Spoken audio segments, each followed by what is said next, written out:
You're there. Hey, this is Subcool WeedNerd. And Ms. Jill. Get your bowls, and your bongs. your pipes, your vaporizers. And your big fat blunts. It's time to get high with the WeedNerd. Well, I'm a weed nerd. Just call me smoke a lot. Don't give me that, me no one that crack. Now we know study got weed nerd. Nothing but the high grade.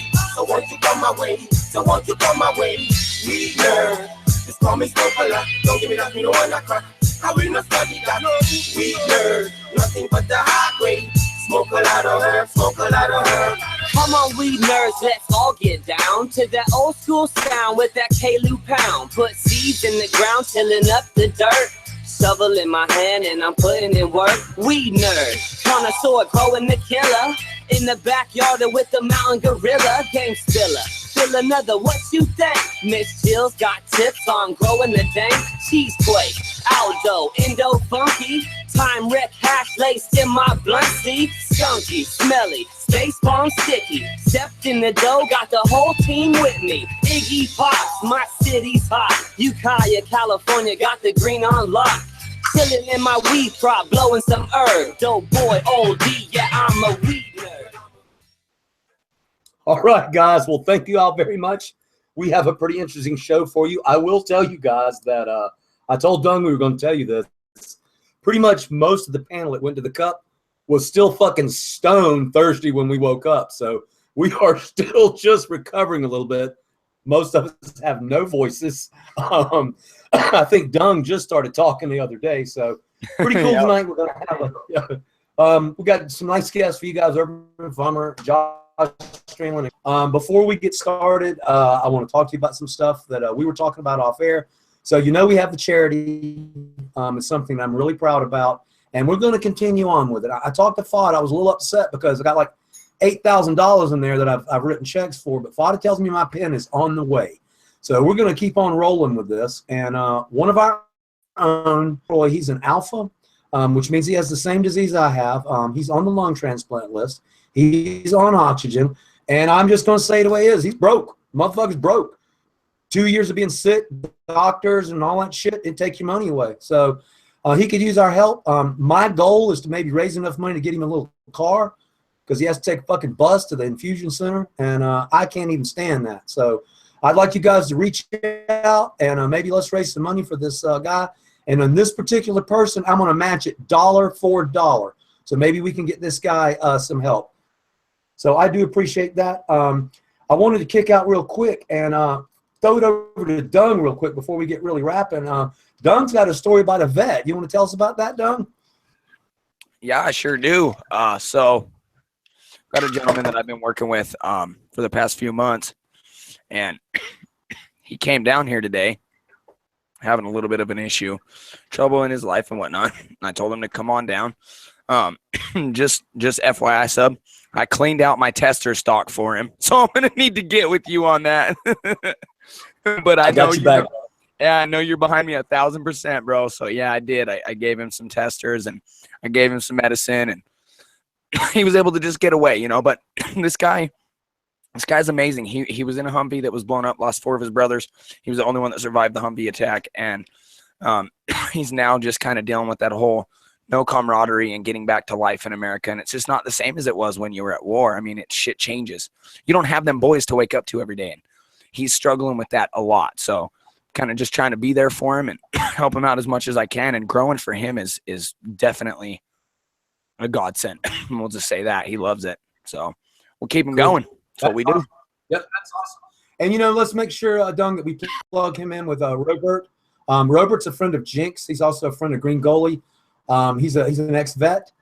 He's also a TJ distributor. And I'll pretty much tell you that every fucking dime he makes as a TJ distributor, he gives to a vet. So him and his wife basically travel around California looking for vets to help out. So yeah, put those together, and that's really cool. So absolutely. I want to let everybody know at 7. I want to do it at 7 o'clock. So I think we can get through all our guests here. At 7 o'clock, we're going to do the famous 30 minutes, no questions too stupid.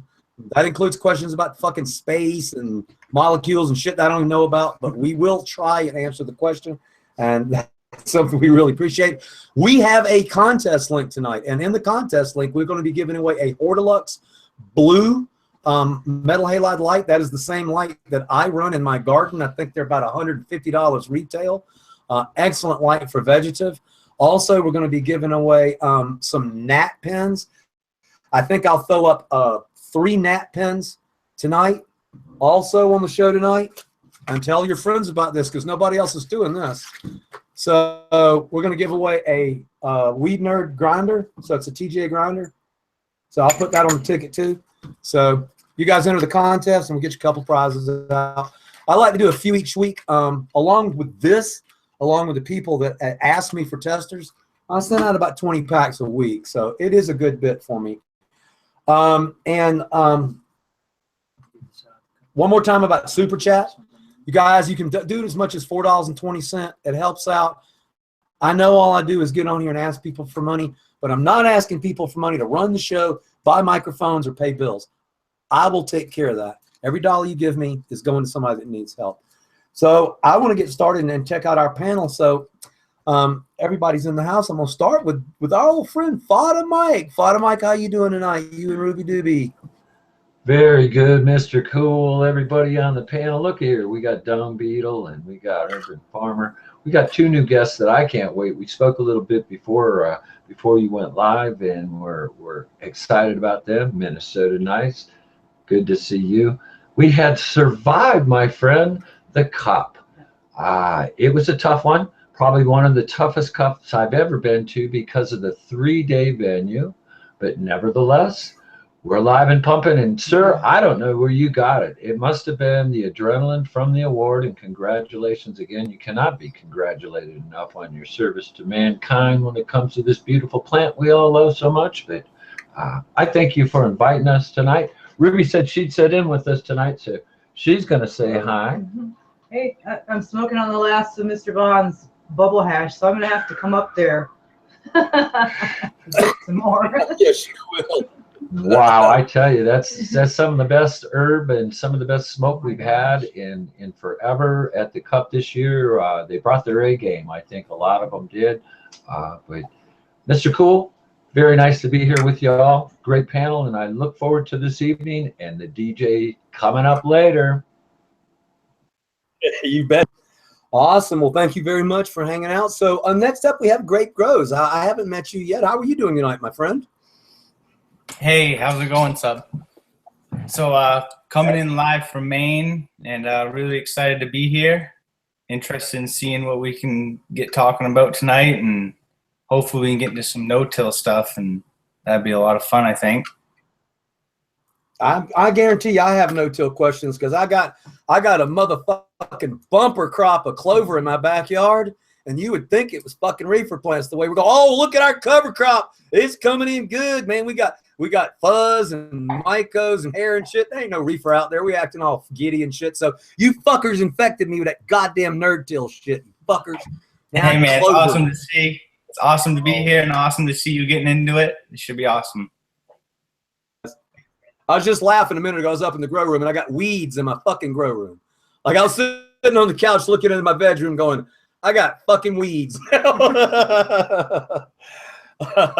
Next up is Herbin Farmer. We always welcome him on the show. How are you doing tonight, my friend?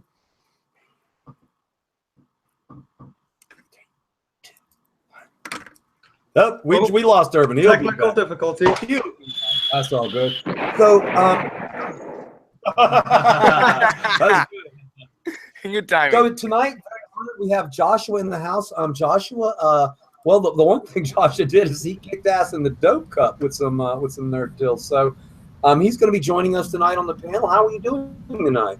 I'm doing good. Thanks a lot, Sub. I'm really happy to be on here. When we kind of spoke a little earlier, but I really credit you and Minnesota Nice with my current trajectory into the no-till realm. You know, and so I have a lot of respect to you in that regard, and I'm really happy to be here. And I feel like a kind of a no-till evangelist of sorts, because I've received got such good results from it, and it's so simple at its core that it's really something that I think a lot of people can digest and get into.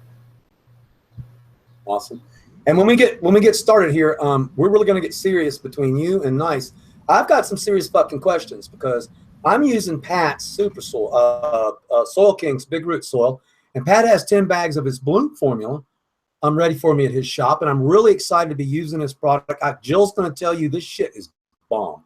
His roots take off whatever the mix that Pat is taking, because he took my Super Soil and he took it to some labs, and he didn't just mix it up in the backyard like I did. Because I can guarantee you that Joshua does not make my Super Soil recipe like I make it. He tweaked himself, and that's what everybody does. But we're at a sticking point right now because I would like to make Super Soil, and I have big roots, which I understand may be just a little hot.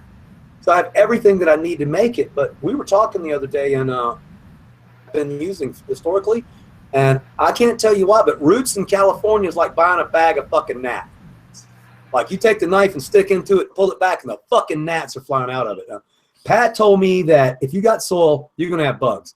But that don't mean somebody needs to be shipping you fucking gnats. That's just ridiculous. So I want to talk a little bit about, in a minute, what we're going to do for our Super Soil since we're giving up roots completely. I do have some shout-outs real quick before we get to that. I wanted to also finish getting on our panel. So Malik gets a special shout-out tonight. While a lot of us were fucking busy as shit all day long doing other stuff, Malik's had his eye on the prize last night, today. He's been sending me updates for the show, and he put this show together. So thank you very much. And how are you doing tonight? Oh, doing very well. Thanks, Sub. I'm excited about John St. Croix. You know, it really touched me that he has the same kind of affliction, and that's what we're here for, is community. And I couldn't have done all that without my boys here. So shout out to everybody, and hi to the WeedNerds. I'm excited for tonight's show, guys. Thank you very much. And last but not least, brother, we have our resident dirt dude. What's up tonight, Minnesota Nice? What's up, Subcool? I'm the soil nerd. You got to get it right. Come on now. Anyways, we're doing great over here. I appreciate you having me on tonight, and I appreciate being here with all the weed nerds. Thank you guys for listening to my lips flap as I talk to you through this microphone. I appreciate it very much. And I'm excited to be here tonight with Herbin Farmer, Grape Grows, and Joshua Steensland. I think we pretty much brought the menage a trois to the table as far as soil nerds go. These guys are all hitting it out of the park with no-till. We're here tonight to work on the charity garden with you, Sub. We want to make sure that we are creating the highest grade of medicine that we can donate for the fundraiser that we choose. So thank you guys, and I appreciate every bit of this. Yep, and I have some questions on tilted pots too, so hopefully I can keep my brain focused here.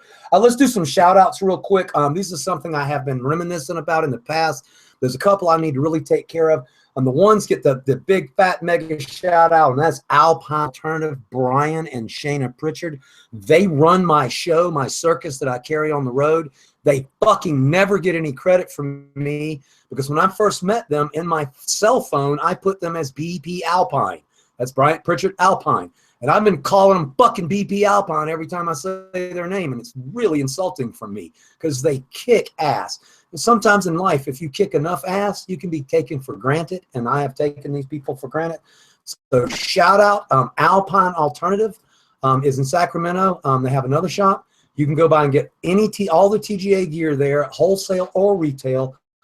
They got enough of them damn vape pens to, Jesus Christ, I've never seen so many vape pens, weeds, hash. It's a pretty fat shop. So I just want to give them a shout out because what you saw this weekend would not have went on without that crew. When I show up to my booth, it is rocking like a fucking rock concert, and I don't lift or touch anything. Special shout out. I want to give a shout out to Bobby Black. He was nice enough to come into the show Saturday night.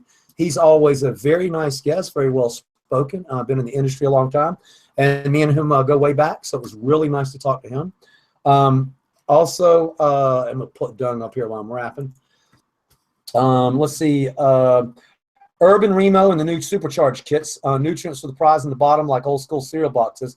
Always check out Urban Remo. The guy is a freaking blast, and you can learn a lot from the guy. So maybe we'll get him on one day.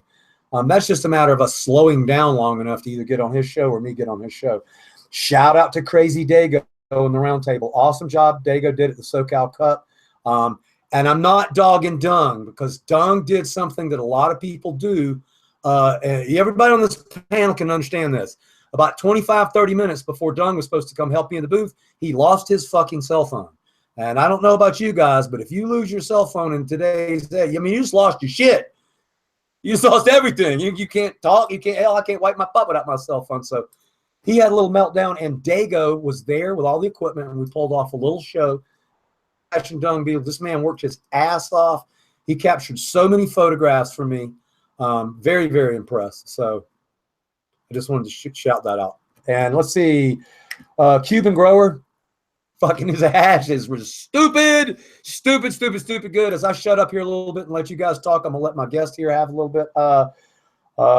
Timber Grow Lights, Robin, Frenchie Cannoli. It was awesome seeing Frenchie. He came to the party. If you guys haven't heard, we got an entire BJ's restaurant stoned on a 12,000 milligram edible. And I mean, for fucking real, like we got our table high, then we got Frenchie and Leo's table high. Then there was another table of 20 people. I don't know the guy's name, but I know him. You know, those guys, you know, we don't know. Then we started on the wait staff, the fucking cooks. Everybody's eating 300 milligram truffles. And I didn't see everybody, but I understand that we're moving really fucking slow in the airport the next morning. So, and last but not least, Mr. Bond brought fucking fire to us, hung out with us, had a good time. And like I said, I've already said it before, huge shout out to Dung Beetle. This kid was like a fucking monkey on crack, 3 cameras in his fucking hand, running back and forth, getting shit done. And I mean, he has amazing footage of me on the stage. There's a great shot of, at one time from somebody else's camera, you can see Dung Beetle running circles around me while I'm on the fucking stage getting the Lifetime Achievement Award. So absolutely shout out. So, hey, all right, Dung, well, let's get Dung into Beetle, it. Right? Dung Beetle got the shot, though. Dung Beetle got the shot, though. You fucking A, I know you did. You did. Dude, my favorite shot is the one that you got me. My favorite shot here. I'll pull it up real quick. Let me find the stupid shit. I just wish that when you threw the seeds, I wish I would have fucking followed it, because like there's my ADD for you. I saw seeds on the ground and I was like, I saw them all hit the dirt because a big chunk of what he threw hit right there in front of me. And I was like, oh shit, these need to go to them. So I started chucking seeds myself, and I just kind of forgot about, but it was all done and over with at that point. You know, I just didn't catch the seeds flying into the crowd, but Dago did. Thank you, Dago.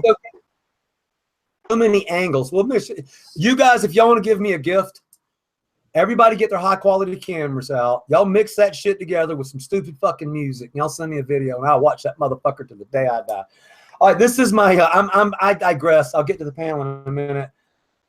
This is my favorite shot by Dung Beetle at the Cup. So I was pretty stressed out at the Cup because of my illness, because of not being able to breathe and all the panic and shit that comes with it. I'm pretty uncomfortable most of the time. But in between those moments, I find fucking fun and laughter, my guys, and that's what I live for. And this is it right here. So I come out the booth. I guarantee you Mendo Duck was playing. Everybody the high five. I spin back around. Oh, shit. Now I'm coming out the fucking booth. And this is my favorite picture. I'm fucking floating. That's just badass. So, right there. Don't thank you. Yeah, thanks, bro. You know, most of the time when you see me at the Cup, I'm all serious and shit. So I was really fucking nice to do that, man. So I can't, you don't seem to be able to keep Herbin Farmer in the chat, but that is okay. So let's get started right into this. Josh, why don't you tell us about the new hemp laws in your area? Oh, yeah, sure. Well, Washington just basically took all the Controlled Substances Act restrictions off of hemp, and so cultivation has been blown wide open. You don't have to have a license. There's no plant counts. You just grow it and process it. And so that includes all the high CBD strains that, as long as it's below 0.3% THC, it's fair game. So that's good news for a lot of us that maybe missed the boat on the recreational grows for whatever reason, because counties were opting out and then they were allowing it. So there's just a bunch of red tape. So we're pretty excited about the new hemp laws. I know that it's a point of contention for other recreational outdoor growers because of the pollen. So I know that me being excited about it's not necessarily in the cannabis community. Some people aren't very stoked about hemp becoming legal. No, and I've talked about this a lot, Josh. Not on the show, but in the past, it's something I've talked about. I mean, we start growing outside. It's pollen can be around. I want to tell you a quick story though before I finish my rant here. Kind of cool, man. I bought a zigzag seed sorter from a dude in Colorado, Mile High Hemp Company, and I put it out of my mind. It's like, whatever. I bought this thing to sort seeds. But a week ago, I come to my mailbox where I don't get any mail. And there's a big fucking giant yellow bag, and inside is a pound of seeds. Older thinking somebody had set me up and that the Polipo was watching me, but no, nobody's there. Turns out the guy's website was fucked up. Instead of a zigzag seed sorting machine, he sent me a pound of hemp seeds. So a pound of hemp seeds is $1,500. And I was surprised that right on its science lab, it said 0.03% and then 4% CBD. And now I'm talking to you and I'm understanding exactly what's going on here. There's actually, you can grow hemp now in Washington, and I bet everybody is jumping all over that. So kind of connected the dots for me. I was like, why the hell are people buying hemp seeds? And now I get it. Right. Well, they did the same thing in Oregon too. So there's Oregon, I think they have about 1,200 registered hemp growers in Oregon. And they're doing really good things. And a lot of these guys are producing hemp for CBDs, and so in the past, hemp was traditionally just processed for the seed, and then you make hemp flour out of it, right? And then you've got the fiber material, and now people are they're finding these high CBD landrace strains, and they're just killing it with the CBDs, which have no federal restrictions right now. Well, that's really cool. I mean, I hadn't even thought about that. So, I mean, we strains like Pennywise, Herkel that we've created for the medicinal market. Well, with extracting like you're talking about, I mean, you can grow fields of fucking hemp, extract it, make whether it be Rick Simpson oil or tinctures or whatever that traditionally have been incredibly expensive. One of the problems in California, prices are so fucking prohibitive here. I mean, we have a quote recreational medical distribution system here, but it fucking ate the weed $67, and a ounce of tincture's like $60 too. So, with being able to cultivate hemp in large numbers, maybe we could bring that cost down. That's what I'm excited about, because we've got some really good breeders too that are starting to breed these auto flowering hemp strains that go from seed to 14-foot strains in 90 days, harvesting them in 90 days, and really high CBD values with 0 THC. And as it is now, we could do 100 acres or 1,000, whatever. There's no plant. 1,000. That's fucking awesome. Well, that's incredible news. I mean, that's a front we have not even talked about. So I want to ask you, how big is your grow area? Right now, I just utilize a single car garage. I'm a good old garage grow. I got 3 4x8 beds packed in there, really close together, and I've put a lot into fully automating my space. So I have an iPonic controller. I could literally leave my room for an indefinite period, and I could control it from anywhere with an internet connection. And I like automation, and it works in that nice small space. And so that's what I got. That's cool, man. That's badass. Well, and I got a comment on you. I do 7 figures. I do 7 figures out of a garage. So being in a garage is not a fucking problem. Yeah, I mean, I think we're doing pretty good ourselves. We're doing all right.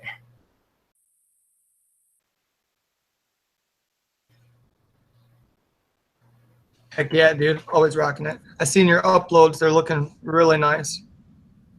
Oh, thanks a lot. I don't know if I cut out or you guys did, but sorry if I missed a question. No problem. Minnesota there? Yeah, I'm here tonight. Okay, so Josh, with the new hemp laws and everything in your area, can anybody grow hemp now? Like, could a person grow hemp in their backyard right next to their tomatoes? Well, I think. Or has that been explained yet? Well, my guess, I'm not going to say that I know, but my guess is that you're still going to have to follow whatever zoning laws exist. So if you're if you're zoned residential, I think for commercial purposes, obviously you're not going to be able to. But if you wanted to just grow hemp in your backyard, you're cleared as far as I know. Oh, that's pretty cool, actually. Yeah, that sounds like a pretty good deal for anybody. So, I have a question for you though, Josh. Soil nerd to soil nerd here. You know, I appreciate everything that you do, and I really want to know, like, what got you into doing no-till and got you on the direction to doing a no-till, but stepping it up a notch and doing it as a water-only type of program here. This is very intriguing, and I hope everybody pays attention to this. That myself personally, I believe in large amounts of teas and microbiology consistently being added, and you seem to have debunked that for everybody to see. And you know, you got to let us in on a few little tips and tricks and what got you in that direction, and we'd love to hear about that.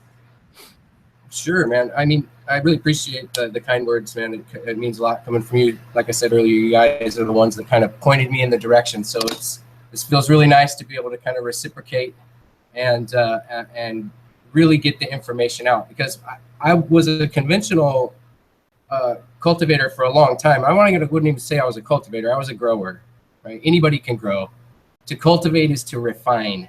And so before I was just growing, I was just feeding whatever the new latest hot topic nutrient line was and getting the same results that everybody would get, which is just kind of like, okay, right? And eventually, you know, had a couple bad batches of some name brand nutrients, and it brought me to Stubbs super soil recipe. And the fact that you didn't have to pH the water was really what sold me on that whole process. And then the nutrients were in the soil, and that really got me thinking that I had really been neglecting what was happening below the surface and just focusing on what was happening above. And it just, when I get something in my head, I dive right into it. And I cooked a batch of super soil, had a really good run with it, and then kind of stumbled more onto the no-till via the Mindo Dope video, and started doing some more research and was like, fuck it, I'm doing beds. So we dumped the super soil into beds and amended it. And our first round in that, well, I'm going to digress a little bit. I'm sorry. The reason why I wanted to go with fresh water is because I seen somebody on the ICMAG with a plant that they had finished with fresh water and shade leaves only. And I wish I know who the person was so I could give them credit, but it blew my fucking mind. It was mind boggling that somebody could have a frosty, dense nugs, beautiful, perfect looking plant, and all they did was fresh water and mulched their own shade leaves in. I was sold. So I started really diving into it. We did our first round with the Granddaddy Purple in the no-till beds, and that's the strain we won the Dope Cup with. And ever since then, it gets better and better every time. So I don't know. My thoughts about the water only, sorry if I'm dragging on here, is I want to prove that you can do it with what's in the soil. And that you don't need to put inputs. That the soil is where the magic's happening. You're really just facilitating the union between the plant and the soil. And there's processes at work that existed far before bottled nutrients did. And we need to really rely on those. You said you're using grow beds. Are you still using grow beds? And if so, what size are they? They're 4x8, and they're 4x8 by 1. Geopots, and they're filled to about 10 inches. So I've got about 10-inch depth. We got do you find yourself having to add biomass or compost or worm castings back to the soil at all continuously? Yeah, not necessarily continuously. I'd say once or twice a year I'll re-amend compost, like a Malibu compost, or if I have my own good viable compost, I'll re-amend with that. And then once or twice a year or every other cycle, I will do a re-amend kit with the nutrients and the minerals. So, you know, the glacial rock dust and all the nutrient components will get re-amended, and then, I'll just mulch it over, and then that's it. Just water it in. Well, Joshua, let me ask you. So I'm really getting the no-till thing outside. And in fact, Sid just showed me a wicked picture from Soil King's Club. And he's actually got a smart pot surrounded with bales of straw. I actually like. There's no bag at all, so it just shoots bail. But my question is more for indoors. I'm struggling with applying no-till to my system inside. So I use 10-gallon pots, and they're only in the damn 10-gallon pots for 75, 80 days total. So we put some cover crop in there, and so that worked good. I'm trying to actually nail down, though, when I would smother the cover crop and what steps I would take in that small 75-day window, because unlike a lot of you nerd chill guys, we still are dumping those 10-gallon pots outside. We're not reusing those. I'm not there yet. So can you kind of give me a, like, on the ground, how I apply cover crops and composting in an indoor garden in 75 days? Sure. Yeah. I mean, I think you're in a unique situation where you're kind of making a transition, and whereas I've just kind of jumped in with both feet. So I'm going to be making some guesses here, but I would say that when you have the cover crop, the purpose of the cover crop, there's multiple things happening. But are you still feeding bottled nutrients? I never have. I just use super soil. Okay. So you just super soil. Okay. So what's happening is those cover crop plants are adding to the exudate process. They're helping create a more rich and diverse microbial activity inside the soil itself. So if you never did anything else with that cover crop, you didn't mulch it as green mulch or whatever, or cut it down, it's still doing so much for the roots and of your cannabis plants and the microbial activity in your beds that just them being there is enough to make it worth it, where you don't really have to do much else. Absolutely right. So what you're saying then is the root exudates, which, to explain to anybody who doesn't know, are sugars that are basically sent down the roots at the end of the day that the microbes can eat. And that is their paycheck for working all day, breaking down nutrients and amendments in the soil. So what you're saying to us is that our cover crop is able to continuously release these exudates and keep the microbes fat and happy all the time, even whenever there's nothing in the soil. Yeah, definitely. And that so if that was the only step you took and that was the only reason that you were using it, it would be enough. That it does enough just in and of itself. So when the cannabis plant gets big enough, it's going to kind of create the diffused light situation where that cover crop will probably die off on its own. And if you're just recycling the soil, or you're not recycling and you're just getting rid of it, then, it is what it is. Were you to be composting that soil or setting it off to the side, all that stuff would just end up being organic debris and turned into a humus layer later on. It would just enrich the composted material. So in that 75-day window, the best thing you can hope for is that they just get nice and lush and contribute to that exudate process. So you have a rich, diverse microbial activity for that 75-day window, and then you can just start anew the next. Well, then the two things that there, and I'm with you 1,000%. And we're going to switch to some of our other guests real quick. I'm just really learning a lot about this. So we do compost. In fact, we're not arguing. We're discussing the best way right now. We actually came up with a good idea. I have this huge fucking pile of root balls out in the backyard, and says it's the fucking Nat Hotel, and I disagree, but whatever. So we want to compost it. So we were going to just put some Gokashi on there and then cover it with a thing. But they had a great idea today. We bought a fucking giant smart pot, and we're going to fill the damn smart pot with all that dirt from the root balls. And then we're going to treat it just like we would a damn pot. We'll put all the goodie on there. We'll cover it with fucking straw, and we'll leave it. And next year, we should be okay. But back to the 75-day question that I understand where you're going. I'm playing the devil's advocate here. So if I didn't want to throw one of those 10-gallon pots away, and trust me, in our situation, that 10-gallon pot is nothing but a fucking root ball and a stem when we finish. I mean, I can hit you in the head with it. So could you use that pot again? What would you do to a 10-gallon pot that had a giant root ball and a stem as big as your wrist on it? Sure. I've given this analogy kind of on my live streams before, so some people may have heard this, but I used to do aquarium keeping. I used to keep saltwater tanks, and the smaller the tank, the harder it was to keep it in balance, because the fish that were shitting in there or whatever would change the pH. So a 5-gallon tank was a lot harder to keep in balance than a 500-gallon tank. And so in much the same way, a 10-gallon container is going to be subject to more like microbial crashes because they accidentally dried out or whatever. So no-till, in my opinion, some people are killing it in 10 gallons. Mountain Organics, they've been in 10 and 15 gallons for like 6 years. They're killing it, but they're the exception to the rule.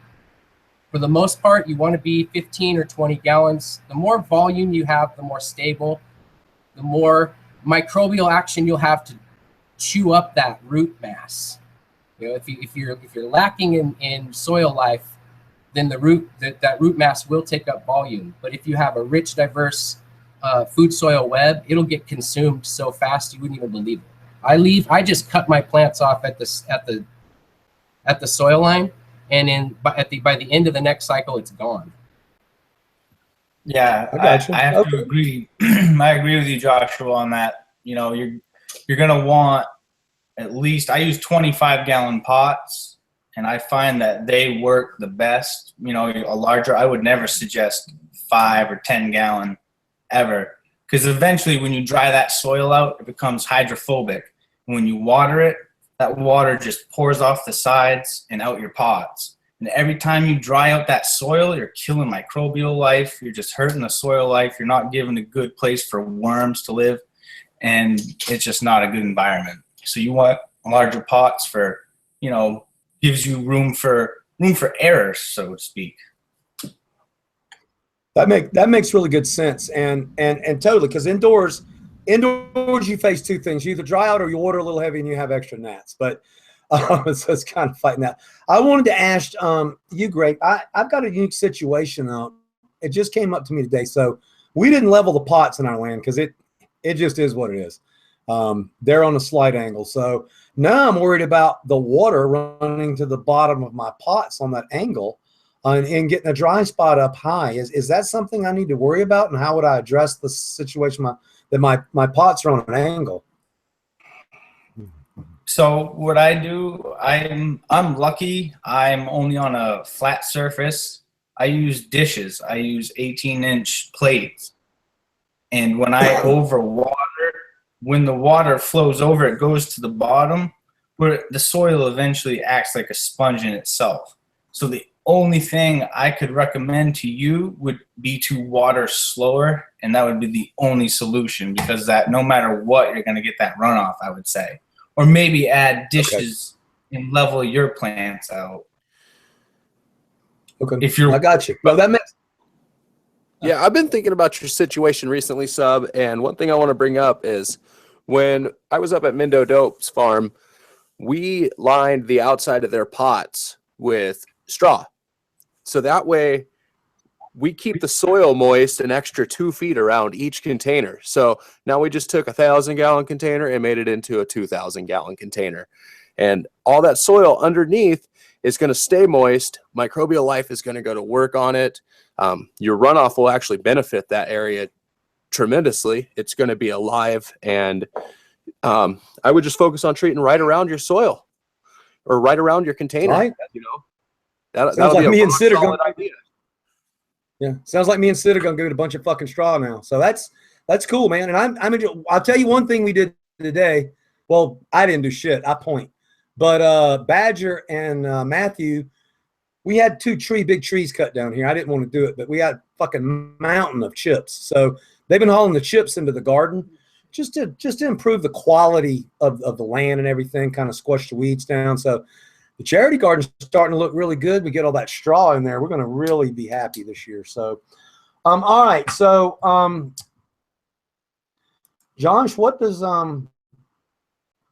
your kombucha company do? Kombucha, it's basically a fermented tea. It's sweet tea that's fermented into a like a probiotic health tonic. It's just a beverage that's it's gaining popularity, but it's really easy to make, and we just decided to do open up another business that our kids could be involved with, and that's what we're doing. Awesome. That's cool, man. Well, you know, I really like to see all the one of the things that I like the best about and I'm not talking shit about the Emerald Cup over the High Times Cup, is all the small mom and pop people. You got people out there making bracelets, and you got people out there making hemp wigs and then candles and fermented teas and stuff, such and stuff. And I love to see that part of our culture. People, as Fadah would say, picks and shovels, man. Not everybody's out there fucking, you know, just growing weed and making hash. There's a lot of stuff. And, you know, it strikes me like I got to talk about Patrick right now. I was talking to some guys in the grow store today, and, you know, Patrick's capitalizing on a movement. In the old days, if you wanted to fill some smart pots, you had to buy several pallets of soil or whatever, or you had to make it with your bulldozer. And, you know, Patrick will drop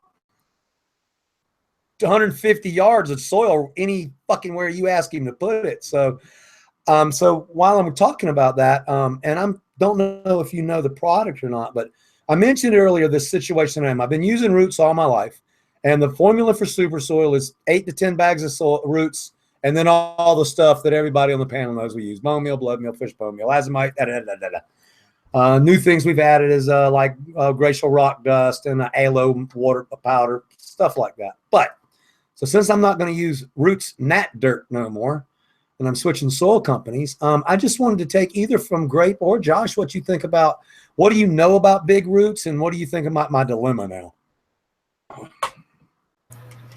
Go ahead, Grape. I feel like I've been yapping. All right. So I'll tell you my experience personally, Sub, how I transitioned from super soil to no-till. When I first started doing no-till, I built my first dozen pots while I was doing super soil. When I was using super soil, I did have problem with gnats. So as I transitioned from no-till to super soil, I found that the gnats were actually living in my super soil pots and infecting my no-till pots. And until I had slowly, I'm on a perpetual cycle, so I don't ever stop. I'm always rotating plants in and out of veg and into flower. I harvest a plant every 10 days. So until I ridded my entire grow room of all my super soil plants in pots, it was about a month later, I never saw a single gnat again. And I'm on my 4th and 5th cycles on all my no-till pots, and I haven't seen a single gnat for 2 years. All right, now you're just pissing me the fuck off, okay? So fucking rewind the motherfucker, because I have gnats on my motherfucking computer screen now. I mean, I live with fucking gnats. I got a fucking gnat tattoo, seriously. So what did you fucking do? Because I missed it completely. What did you do to go from super soil with gnats to nerd till soil with no fucking gnats? What was the transition? Fucker. So basically, I mixed my own soils, you know, and I learned basically everything I know from Dragonfly Earth Medicine and Mountain Organics, who was mentioned by Joshua, who are all the really great people, smart people, and they actually helped me with my booklet that I'm gonna be sending out, and so I learned the soil recipe from them, and Dragonfly Earth Medicine doesn't agree with everything I do, and Mountain Organics doesn't agree with everything I do, but I contribute having no gnats to neem and karanja, and not everyone likes it. You know, you have to do your own research and make up your own opinions, but I spray once a week. I'll spray neem one week, I'll spray karanja the next week, and I alternate. And I'll use aloe. I grow fresh aloe right in my no-till pots, and I'll mix it in with different things every week. And I think spraying every week an IPM regimen and using your natural everything in the soil will hypoastis or it was formerly called that. I can't even pronounce the new name, but though your soil life will attack everything at it. And you include those natural sprays, and you can defeat them. It wasn't even a month, and I And I can't say I haven't seen any other pests because I have dealt with thrips. I have seen a spider mite. They were ridded though. I've seen each of those species once in over 2 years, but not a single gnat. You're still gonna get these predators, but you can defeat them quickly, in my opinion, with all these natural remedies, soil and biological, all that warfare. The neem meal in the soil is something we are going to add to our next batch. I believe the neem meal. We've been adding neem. We've been adding neem meal. And so when you're spraying neem and the kombucha, are you spraying it? Well, you don't spray your plants. I don't put anything on my plants. So I hit both. I focus strongly on the cover crop because the cover crop does get thick. That's a problem you need to be able to take care of, because if your cover crop does become thick, I find that those species can live in your cover crop if it's really thick.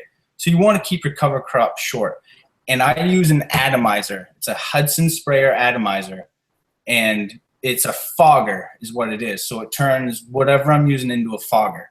I'll put my recipe into a Ninja blender, blend it up, and the sprayer is 2.5 gallons, and that covers my entire veg area. And I spray the soil with 2.5 gallons. It's usually about 30 pots, 30, 25-gallon pots. I'll spray the entire cover crop. I'll even get on my knees and spray underneath the plant really good, because you want to get underneath everywhere. And then I'll even get up and lift it up above the plant and spray down on it. So I drench it from above as well. And then, like I said, it makes it into a fog, so it's a really strong spray. Cool.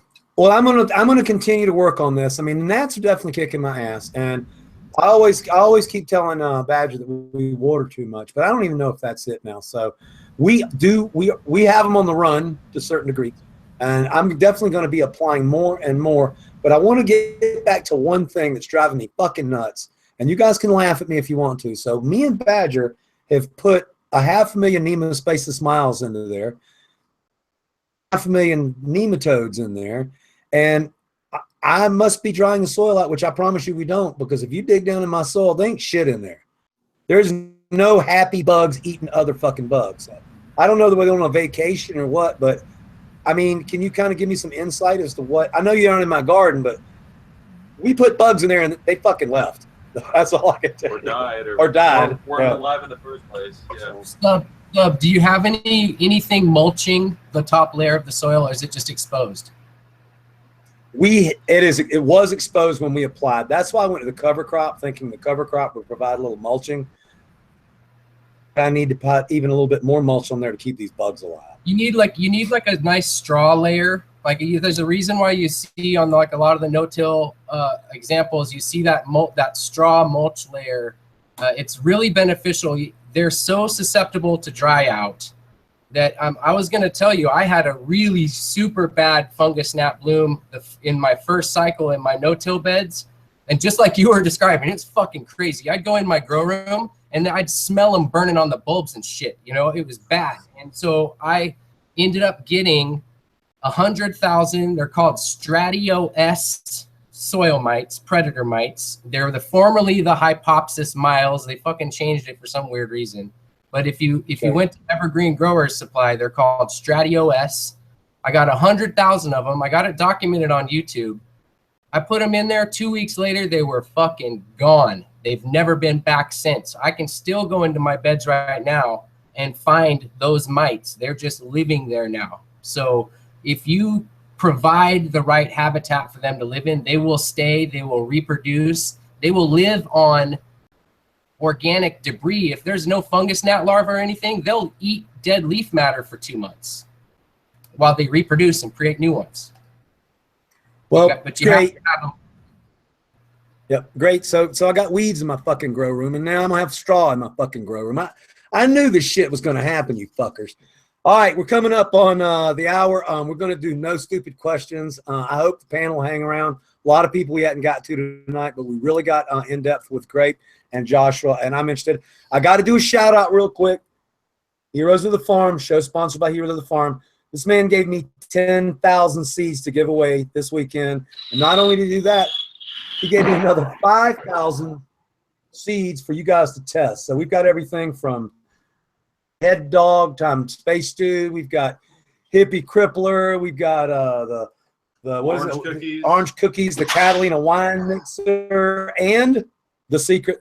I know what the secret I is. know what the secret He knows is. what the secret is, but Yeah. you fuckers can't know what the secret No. is. But you'll want to grow it. I can tell you that. So I know what the secret You is. can tell me the secret on the side if you really want to. You can tell me the secret right now. I want to know the You secret. can It's just a secret. whisper it in our ears. Come on now. Just whisper. Yeah, Fadah said whisper. It's a So here's secret. Heroes of the Farm. You can see he's remodeling his office. This guy is top shelf. And I didn't say this last night, and this is not an insult. This is an observation. But, you know, last night we were talking about changing to meet the oncoming regulations. And we were talking about, you know, big people growing large crops and dropping the price. And I'm no way am I insulting this man here at all. But this man is growing. He has 10,000 motherfucking marijuana plants. Yesterday, he said, "Subcool, I have 10,000 fucking marijuana plants." So yeah, no fucking around there, buddy. He's on it, dude. So check him out. It's right there. You're showing all. He's been woodworking a lot, but he's also got Zeros of the Farm. That's the Zeros of the Farm fail. You can see it crashed in, but his farm itself is the nicest cannabis farm I ever seen in my life. And yeah, he is a guy that can control prices in Oregon. He's that fucking big. You harvest 10,000 plants and you dump them on the open. Look at the fucking bubble. A fucking pound of goddamn shatter. So just kind of interesting that one of my friends is one of these guys with 15 warehouses the size of football fields. All right. So before we do the stupid questions thing. So we gave away 10,000 seeds of Jazz Queen. I suggest everybody grow it out at the end of the year. And I'll talk with Patrick about it Monday. But me, Jill, Badger, and everybody are going to sponsor a one-off cup at the end of the year before the Emerald Cup. You're going to be able to enter your outdoor flowers, your indoor flowers, or your favorite extract, non-solvent. And everybody's got to grow the same fucking thing. So there ain't going to be any of this. The guy likes lemons, and you don't get the cherries, and you don't got the grapes.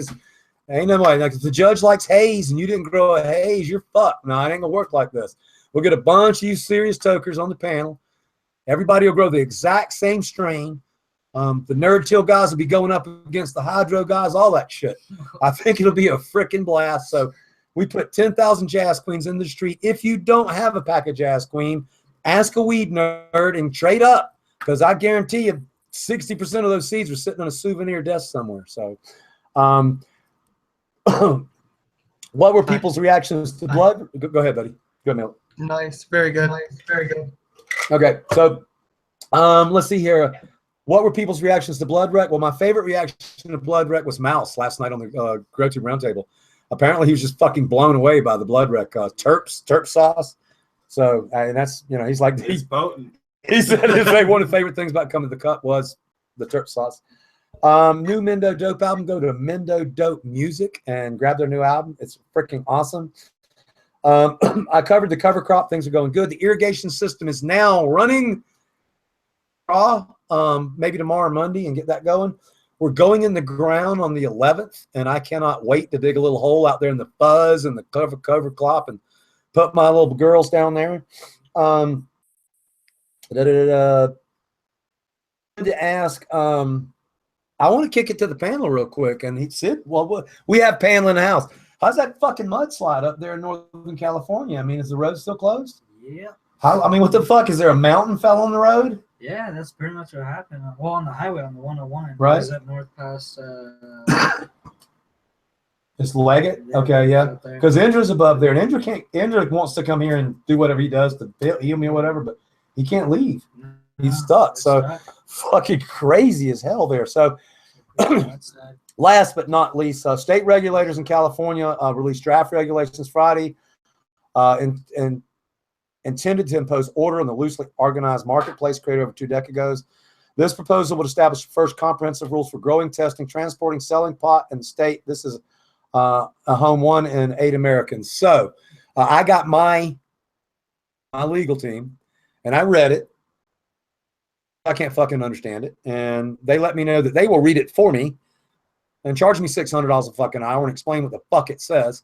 The one thing that does unnerve me a little bit, my felonies are 20 years old, but it does say that they can restrict the permit if you have a criminal record having to do with the permit you're applying for. So I've mentioned this a couple times, not dissing anybody on the panel, but most of the really, really serious outlaw growers I know have been inside the pokey. It's just kind of comes, it's kind of a resume. So it's really interesting. We will be following up on that more and more and more. As we go on, it looks like I can do a 25 by 25 greenhouse. It's going to be fun to teach you guys what's happening in California, because the first time in my life I can take my glasses off, show you what I'm doing. It's total fucking security because the law mandates it. So we'll actually be able to show you the expansion of the greenhouse, the expansion of the indoor grow, like we never have before, because we're expanding to meet state guidelines. I would have to say, though, the last thing that pisses me off is I don't want to change shit. I love the way I grow, and I've been growing this way for 15 years. But the new permits are going to make us spend a shitload of money. So if you're going to spend a shitload of money, it's the most common sense thing to do with fucking grow. So it's almost like the laws and the regulations are making us go bigger. So like I would be happy with a little greenhouse out in the backyard, right? But I can have a 5,000 square foot greenhouse with 50 plants. And the cash per square foot that you got to pay for it's astronomical. So it behooves you to build a giant fucking greenhouse and fill it up with weed. So it's kind of strange that for the first time in history, they're going to make it legal, but they're actually urging us to go bigger than we really want to go. So I want you guys in the chat to hit that link. No stupid questions. It's time for a second and kick to my panel because all I do is talk. Let's get the stupid questions rock and roll, and we'll get to them in just a minute. Minnesota Nice. How you doing over there, big guy? I'm doing good. Hey, I want to kick this off. I got a stupid question for you, Sub. What's the lineage of the Jazz? Okay, Jazz is actually Galactic Jack, Time Raspberry Kush. It's right. Just two plants. The Raspberry Smash? Or no, it's Raspberry Kush. Okay. It's Raspberry Kush. So Galactic Jack, Raspberry Kush times Space Queen is Jazz Queen.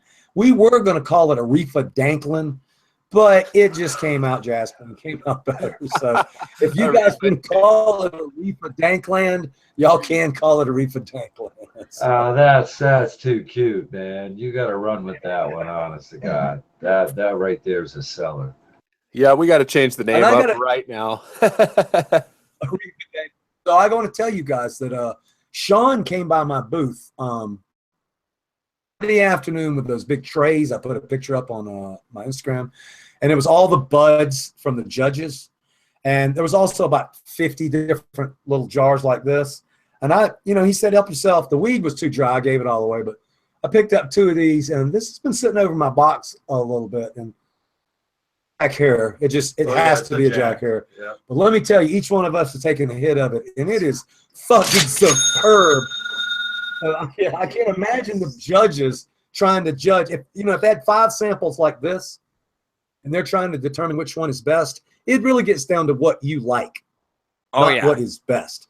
As soon as you hit one, you're so fucking high. There's no hitting another and figuring out what it does. I'm sorry. Like, I'm smoking these things, bro, and I'm with you. Holy I took one hit, and I'm just stone stupid right now. They're fucking fire. These cup entries are no joke. They're good. Yeah. This shit's lemon. Absolutely. Is yours lemon? All right, so I'm going to open it up for you new people on the panel. Basically, hopefully they're giving it to us already. Sometimes I throw it to Malik and there's nothing there, but we are allowing the channel to ask us any question we want to. We're not allowed to say Google it. We're not allowed to be smart ass. The worst thing we can do is Google share screen and teach some people. So let's kick it off. You got some questions over there, Malik? Yes, we do. Okay. How do I get a gnat pen? Okay, so if you want a gnat pen and you don't want to win the gnat pen, you can go to my PayPal account, which is 6shirts@gmail.com, and you can donate $20 and I'll send you a gnat pen. Do not forget to give me your fucking address, because somebody gave me $20 last night for the charity for Josh St. Croix, and they didn't give me a fucking address. So I just got $20 sitting there with nobody's name on it, and they're not going to get a hat pin. So name and address, I'll send you a hat pin. We're going to cover the cost of the hat pins, which is like $6. We're going to put the rest of the money to John St. Croix. So I told you guys the only way to win these pins would be to win it or donate for it. So I don't want to sell these pins. I want to use them to raise money. So 6shirts@gmail.com. That's my PayPal. Drop $20 in there. Same thing for the grinders. The big grinders are $25. The small grinders are $20. So if you guys want one of those, just let me know. I'm not really pushing this thing. I'm just making it available for really hardcore weed nerds because I know you guys. You know, I wanted who's the guy with the trichome for a hat pin? Dirt Farmer. Dirt Farmer. And I wanted one of Dirt Farmer's pins really bad. I reached out to get the fuckers. That's my point. If somebody really wants a pin, they will reach out. All right, go ahead, Malik. What's the next question? Absolutely. Shout out to Loki Lowski in the chat too. I'm sure he's going to get a couple pins. All right. Question number 2. How often should you feed tea if you're feeding with only teas? We're going to kick that to Joshua. Go ahead, big man. Can I get that question one more time? How often should you feed teas if you're only using teas to feed? Okay, cool. Well, if you're referring to like a no-till cultivation system, then it really depends on the health of your soil. I only feed a tea one time before I transplant, and then my soil doesn't get another tea until the next time right before transplant, where other people use lots of teas. So it really just, it's kind of a hard question to answer. You could go as little as one time a cycle or as many as every other day, or even every day. Okay, wow. Cool. And thank you very much, Brandon Penland, for the $20. Yeah, that's really going to be crucial to me. This is what Patrick Soil King told me. I've trapped him up against the wall 5 or 6 times trying to find out how strong his super soil is compared to mine. And I have some idea because if you put a plant in my super soil, it'll damn near kill it. I mean, it's that strong. And if you put a plant in Soil King soil, it won't kill it. But it does need buffering a little bit. So I'm getting to get an idea. But Patrick told me if I use Soil King Big Roots in my garden, the only thing that I have to do is use teas the whole way. He said, you will not need feed. You need to use teas. So Badger's been brewing a lot of teas for outdoors, and we're going to transfer. I've been using teas indoors. Yeah. Our plants smell fucking fantastic. They look fantastic. The flowers are just terps. So shout out to Badger for making all that work. So what else you got now, Malik? Okay, we have Raz G asks, would you change cover crops from veg to flower? I'm going to kick that over to Grape. What you got, buddy? Yeah, I'd say absolutely not. You know, you're going to want to I let my cover crops continue over from veg to flower into the next veg. When I get bored, I'll cut it back and chop it in. And I always, if you ever have any bare patches, you can throw seeds in at any time that you want, really. What happens is generally when you put a plant into flower, your canopy becomes so thick that it will generally kill the weaker seeds. You know, the crimson clover dies back a lot of the time. I find cilantro, parsley, and celery will generally, and even carrots and radishes will all continue over for cycle and cycle and cycle until you kill it. So I would say no, throw whatever you want in there for crops and let them go and cut them back when you want. I agree. I got broccoli I can't get rid of. I think I get it out of there and it just keeps coming back. Yep. One that I keep finding everywhere is I sowed some field radish in my containers one time, and I'll move back a little straw and there's a whole field radish under there. The other day I had one that was about 4 inches long. And this is a stupid question, but that's not robbing the soil. Obviously not, but let me just play dumbass. It's not robbing nutrition from the soil. It's not robbing nutrition from the soil is a term that's created for marketing by fertilizer companies. You don't want this in your soil because we're going to provide your plant with exactly what they need. That was their motto, right? Now, there could be other shit in there that could take away from this, so then you won't get the full benefits. Now you got to use this other fucking product that we make, right? That was their motive. Robbing the soil is so far from the truth, it's unbelievable. what it does is it breaks down minerals and nutrients in the soil. And when we cut it back or recycle it back to the soil, it's consumed up and it is bioremediated into the soil. It becomes bioavailable to the next plant that grows. It also feeds your worms, your microlife, and everything else that's beneficial to the process. Now, I've got a unique, I'm just going to throw this up against the wall because it's in my head. Unique situation now. So I'm getting this. I'm understanding exactly what you guys are telling me. But Jill's coming back here to help me run the garden because I have a hard time just moving now, the stupid thing. But so Jill's garden is fucking on point. Like, she's not covered in gnats like we are because she's fucking OCD and she keeps killing the fucking things. And so it's going to be funny. What I'm going to have to do is like separate the garden and do like no-till on one side. So, because Jill does not change her mind quickly. No-till, okay?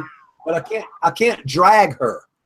I gotta like, yeah, we're over here in the no-till shit. Check out how good our flowers are and shit. So believe me, I'm gonna be working on that because I get it.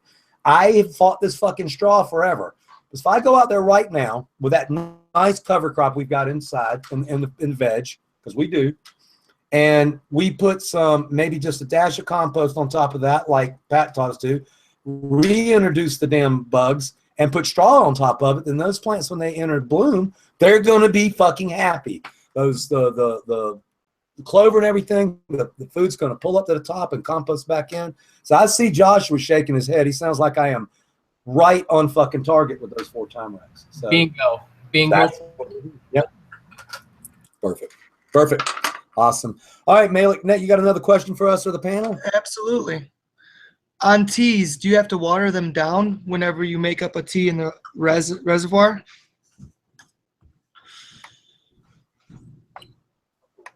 Can you repeat that again?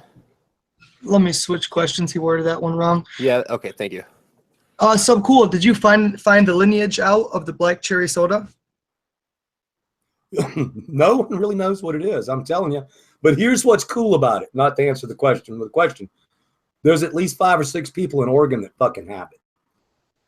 No one has an original start. Like there's a couple people on there saying they're originators, but they're not.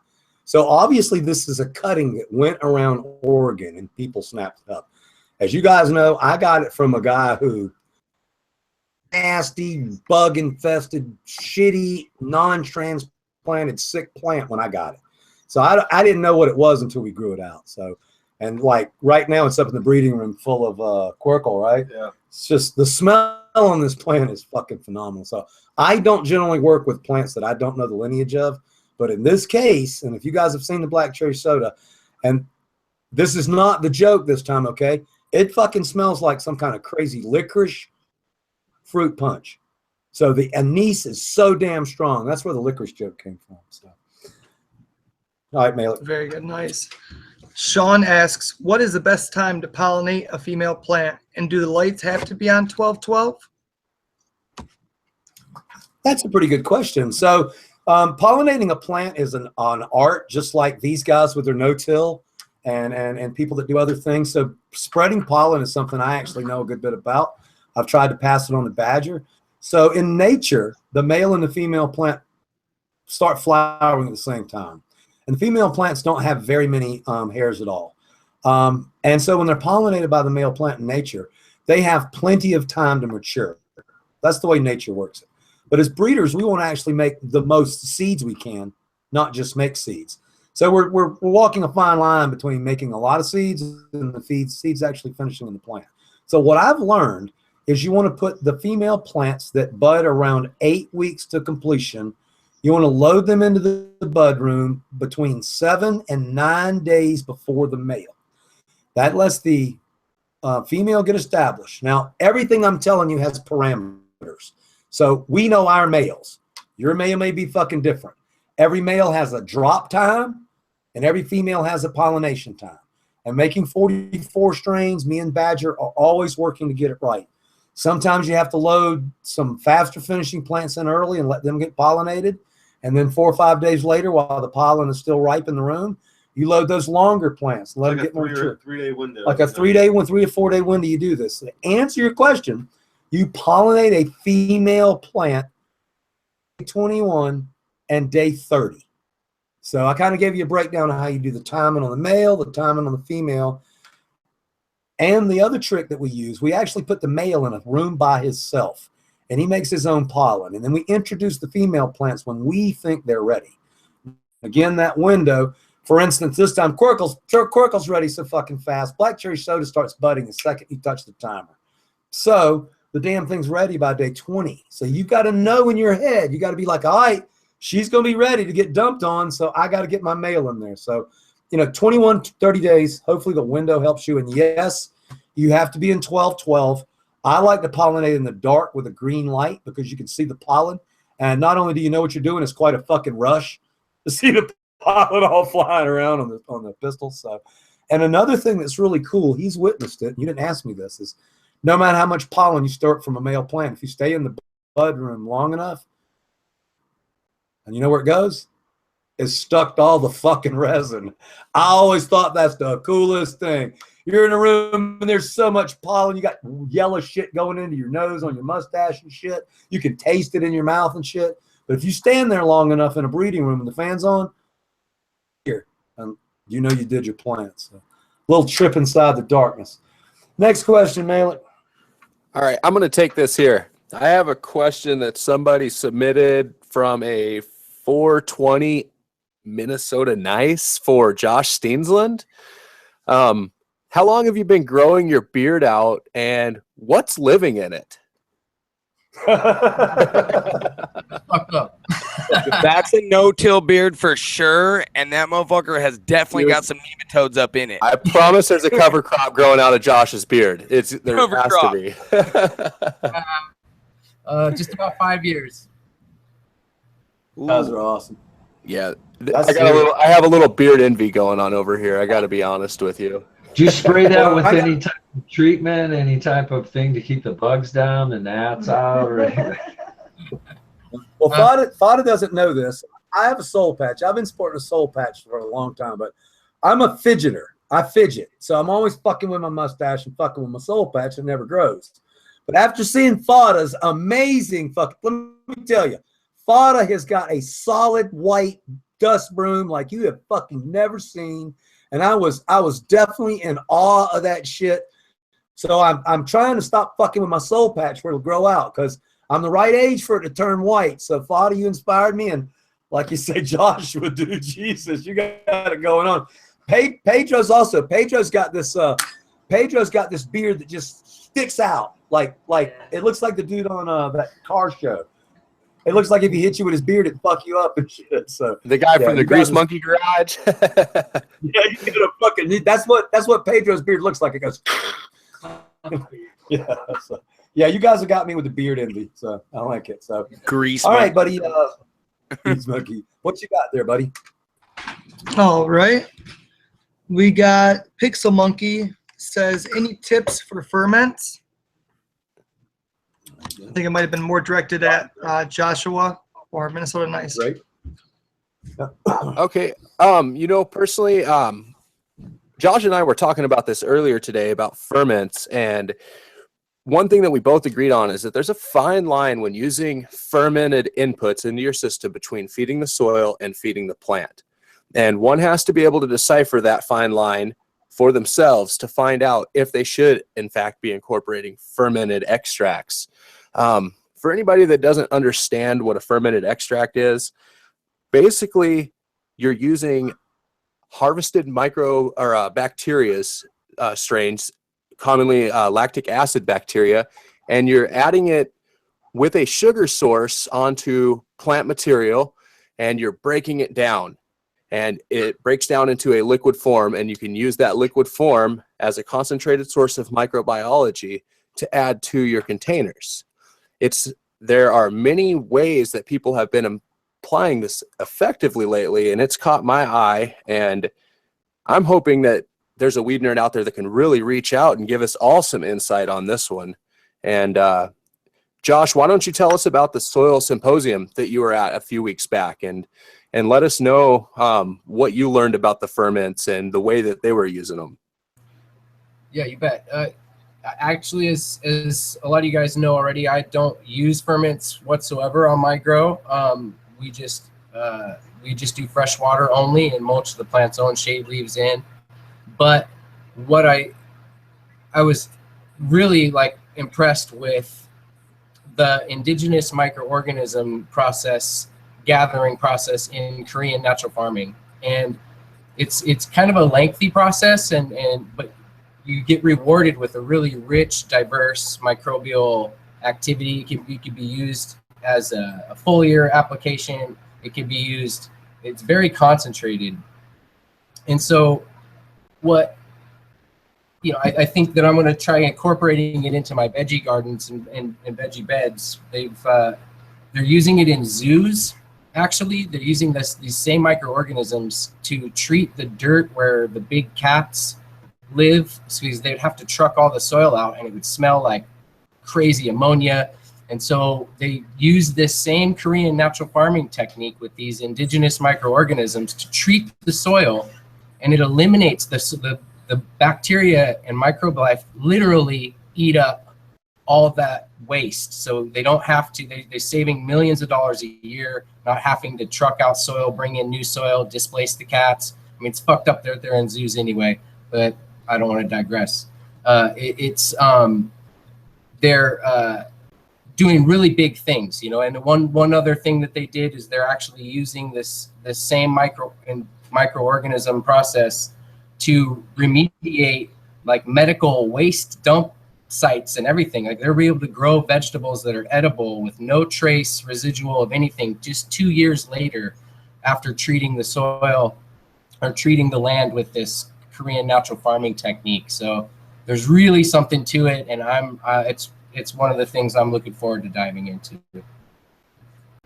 Awesome. Excellent answer, man. We got a fucking killer. I'm sorry. We have a killer fucking panel tonight, man. Thank you guys very much. Go ahead, Minnesota Nice. Apollo.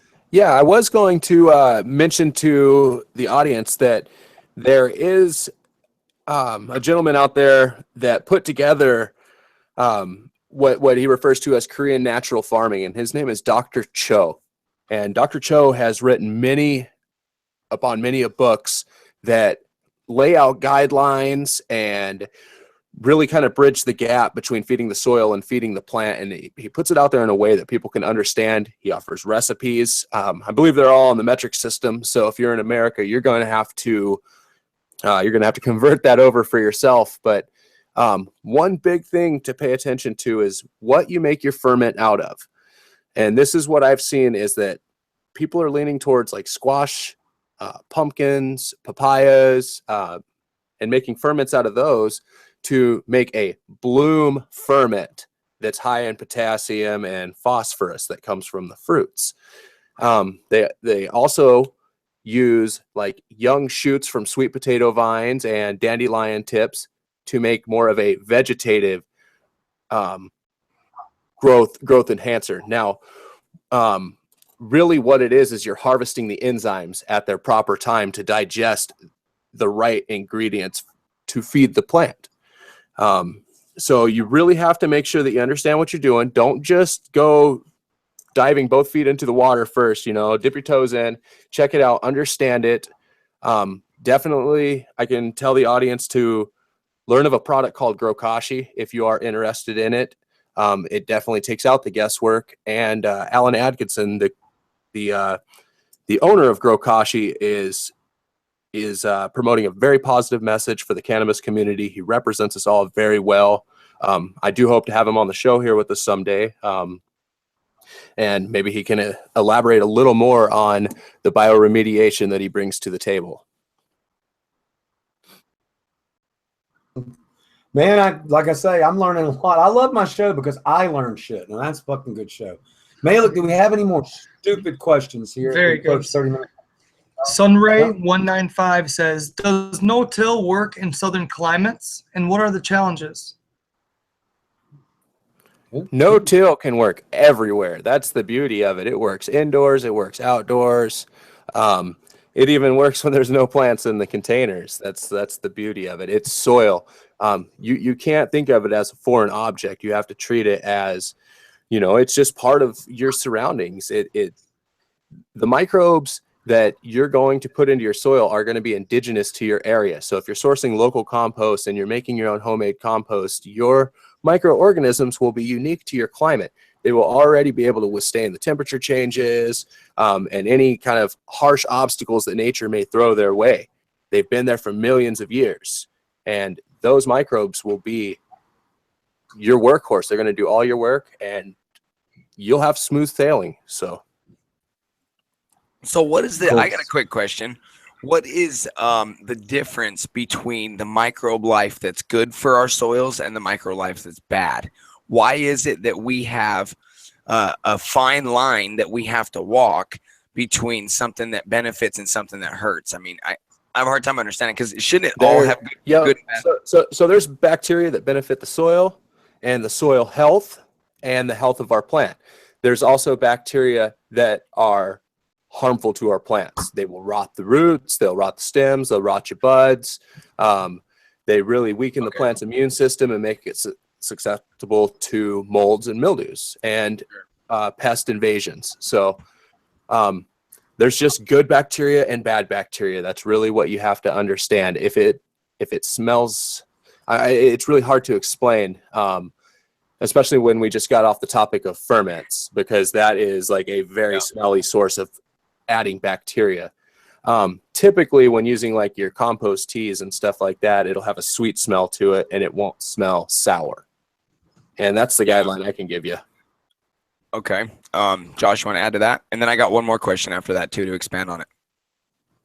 I would just add that the bad bacteria for your soil life inside your soil would exist because of anaerobic conditions, like not enough air exchange. So that's specifically related to soil and not ferments. But if you have bad bacteria in your soil, it's because there's not proper air exchange, but because you're watering too much, or for whatever. There's a number of reasons. So that's the only reason you could have bad bacteria, is because it's anaerobic. Yeah, okay, that makes sense. So what about this? What about the good bacteria versus bad bacteria in soil? I understand, but I learned something yesterday that I kind of thought was previously impossible, which is using these biologics with synthetic stuff.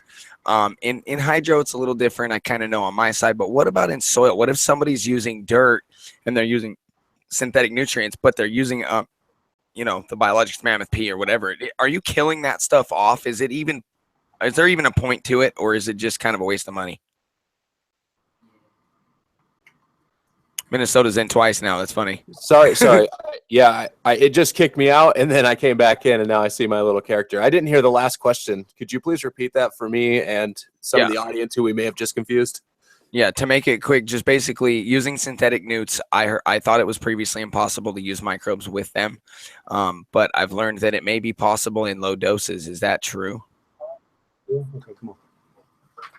So what will kill? We just got I guess we just got off the topic of microbes being able to break down ammonia from cat urine in zoos, and the power of the microbes that they bring to the table. So microbes can benefit any growing system. Okay. But there are microbes that are more beneficial to like hydroponic growing mediums and hydroponic conditions. Like you might flood out one species of beneficial bacteria or fungi, if you chose to use it in hydro versus soil. I can't elaborate on different species of bacteria. I'm not as knowledgeable about that since I stick straight to soil, and I apologize that I can't answer that, but maybe Josh or Grape Grows or even Fadah Mike can shed some insight on what type of bacteria he uses in his cocoa. Here's a way to kind of simplify my question. What will, and this is for you soil guys especially, is what will and what won't kill off your bacteria? What's a common way people come in and just murder their shit and they're like, oh my God, what did I do? What's a way to avoid doing that, I guess I should say? I gotta say that this is like a very debated topic, because like I said before, Dragonfly Earth Medicine doesn't agree with me using neem or karanja, but a lot of the other community does, and I do myself. I don't use any bottled nutrients, and I can't tell you the exact science behind it why I don't. But I just use this system that I use now because I know it works. That I can't say, people say salts kill microbial life. I myself don't know the exact science behind it, so I don't know if they really do, because there's people that say they don't, because people say that when salts are broken down into a liquid, that it changes the molecular level and all this. So it's very debated. Everything's debated. Some people say never use neem, never use karanja, but it's something I swear by. So there's always going to be something that you're giving your soil that someone doesn't agree with. And that's just the way it's going to be, I think. Right. No, I'm going to make an example of that. Because I'm totally on the nerd till guy. I'm totally on the nerd till wagon. I'm going to learn more and more and more. By the way, what an awesome fucking show you guys are putting down, because this one will be recorded and everybody will learn all this. But so what you guys like me, what I'm sitting here thinking as I'm listening to this, like I've been producing indoors in 10-gallon pots without the gnat infestation we have now. I don't fucking know why it's now so bad. It wasn't before. I have theories. And then, you know, producing $3,200 a unit bud for like the past 12 years. But what, and I don't use bottles. You guys know it. I got a little Cow Mag. I got some Botanicare, Organic Bloom, and a little bit of Grow. The Grow has gone bad. We use it so seldom. Botanicare because of the chelation shit in it. I use it because I've always used it. But my point is, I am going to make the transition to several things. Like we were just talking about with Josh, I'm definitely going to be putting more cover crop in, more compost, and more straw, because I finally get it. After listening to this shit for like ever, I finally see it in my head, and I have to see something in there. You guys talked about the fucking lasagna. I finally get the lasagna. So, so yeah, thank you guys very much for that. I wanted to go over just a couple of things to make sure my crew works so fucking hard, and sometimes I forget things. I want to give a shout out real quick. Malik, I will remember the goddamn thing, the hashtags this time. I mean, next time. I was looking for them and I just didn't see them, but I will fix them off of my computer. Thank you very much for putting all of those together. What else I got? Just a couple of quick questions people ask me. Hat pin, the Nat pin, we talked about it. You got to go to PayPal and drop it on 6shirts at paypal.com. Jelly bean, the seeds of jelly bean will be in my hand in about 32 minutes. So, yeah, they're on their fucking way. I'll go ahead and tell you guys right now, since this is that fucking kind of show, that that little fucking agricultural checkpoint, we were fucking stressed, but it's all good now, motherfucker. So, things on the way here. So, talk about a transport a garden in a 21-foot fucking U-Haul.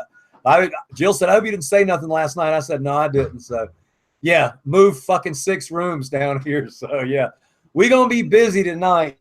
So, kind of fun. Right? A couple of things that I want to go over with you guys, and thanks again to staff for my. So, Tinto de Verano Spring, one of my new creations, is the Pinot Noir times the Jack the Ripper. A couple of those people have got those out, testers. We have so many fucking testers right now that I can't keep track. But if you are a solid core weed nerd and you have a DLSR, and you can type a strain report, an SSR. That's a standard strain report. I can send you a copy. Then please email me your resume to be a tester. I can email that says, hey, sub, can I get some testers? Done with that shit.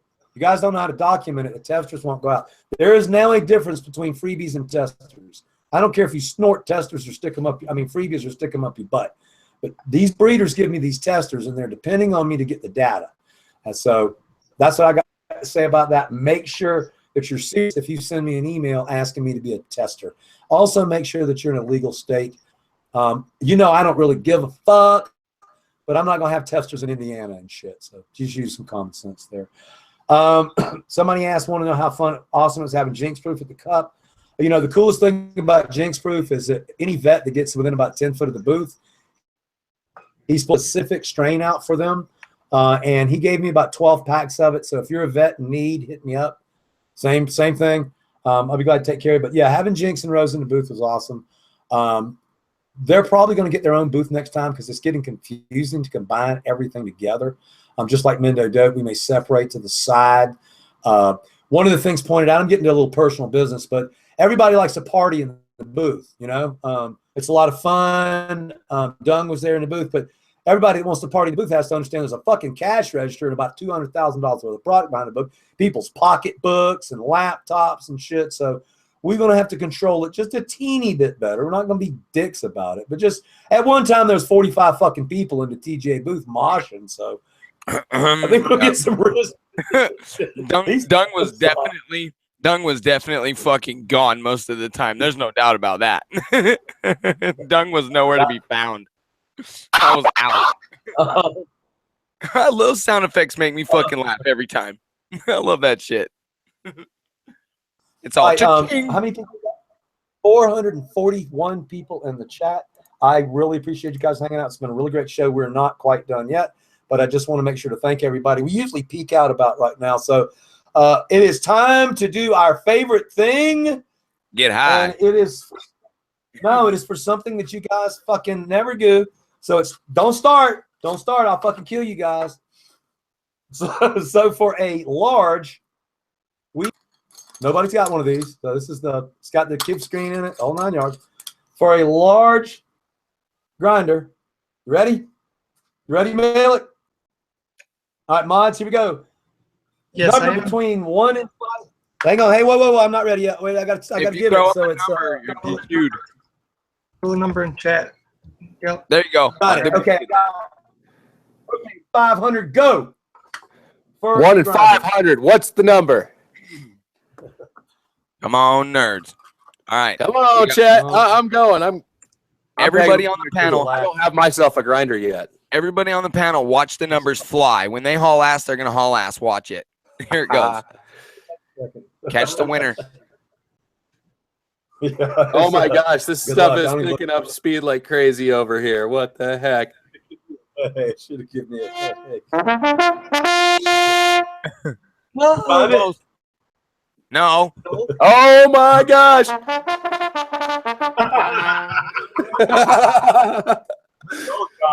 Look at all these guys. Oh my gosh. Oh, there went. Nope, that's 99. Never mind. I love this game.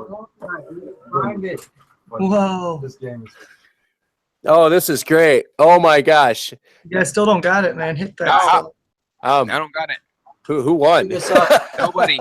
Nobody yet. Keep going. Nobody. Oh, you slowed it down at the beginning, I hope. Okay, good. Yeah, everybody keep watching it. Oh, let's go. Who's gonna get it? Who's getting the grinder? And I think someone got it. I think someone. Check it. We're still watching. He's tripping. He is tripping. The weed got it, but double check that. You check it. Sid might be right. We'll Sid check us out. Is this contest dead?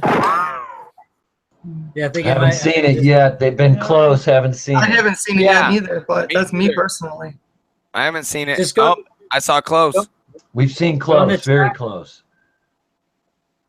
Go in the chat. And post There went. I found it. It's the American one. Bingo. Yes. American one got it. Yep. American one got it, right? Let's double check it.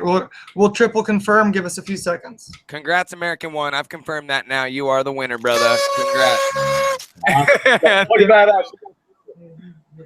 So send your name and address to pgagenetics@gmail.com and I'll get that prize off. That's always fucking fun. I want to give our panel a chance real quick to chime in. What you got going in the immediate future here, Summer? What strains are you growing, etc.? Right now, I pretty much ending it out on some North Star. I'm doing some balsamic and sour Colombian. Those I'm just trying to rock those out. I got some dirty little secrets too. I won that 100 strain giveaway from Joel and ended up giving more than half of them away on my Instagram and kept some of my favorites and gave some close friends locally the rest for free. And pretty much I think I'm going to try and tackle a Chernobyl. I really want that golden ticket, something I've always wanted to grab. I just popped 3 Chernobyls, got a killer strain from it, and I'm going to keep that one it's kind of a golden ticket, but I want something a little bit heavier yielding than the pheno I found. But what I got I was really happy with until I, go through another pack of them. Awesome. Well, I don't know if you probably do know. You probably do know. Chef Joel is like Joel's one of my best friends. We don't have many. We don't have many friends. I'm trying to. Sorry. There we go. There you go. As a breeder, I don't get that close to many people. I have a ton of friends, but not that many friends. The real close friends. But Chef Joel is a fucking super good friend. He's a fucking awesome breeder, passionate activist, and it's cool that you got that. I wanted to let you know if you want to run any of the new stuff that we have, any of the new testers we have from the Hippie Crippler all the way down to the freaking Tinto Vaporana, you just let me know. All my panelists are always welcome to go any of the new stuff. So just let me know. I want to kick it over to Joshua. So what does your spring and summer look like, my man? And what are you looking forward to growing?